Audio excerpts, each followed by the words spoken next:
Пока в 709-711 году енисейские кыргызы воевали с восточными тюрками, на территории современного Кыргызстана происходили не менее значимые события, которые впоследствии повлияют на становление кыргызского народа. Более 1200 лет назад, в 751 году, у реки Талас в Таласской долине встретились полчища арабских и китайских воинов. Это была знаменитая Таласская битва, о которой написано в учебниках по мировой истории. Чем же знаменита эта битва?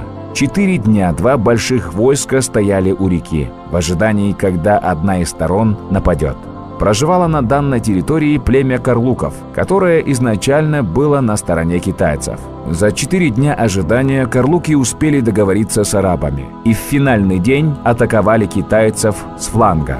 Воодушевленные арабы перешли реку и разбили китайскую армию, убив около 100 тысяч человек и пленив около 20 тысяч. Эта битва может показаться такой же, как и все другие битвы. Одни победили, другие проиграли. Однако с политико-исторической точки зрения эта битва имела огромные последствия для всей Центральной Азии и кыргызского народа. Китайцы после поражения у реки Талас не ступали в Центральную Азию около 1000 лет. Это способствовало формированию региона без Китая и распространению ислама. При этом тюрки сохранили культуру кочевников по всем основным направлениям.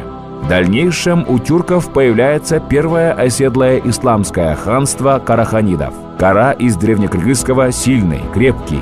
Это происходит в 940 году. Караханидское государство находилось на территории современного Южного Казахстана, Узбекистана, Кыргызстана, Китая и Таджикистана. Столица была в Баласагуне, современный Токмок, а позднее в Узгене и Самарканде. Это первое тюркское государство, где официальной религией был ислам. Часть народа стала оседлой.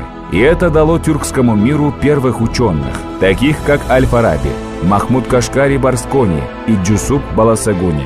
Вы, наверное, видели его фотографию на 1000 сом.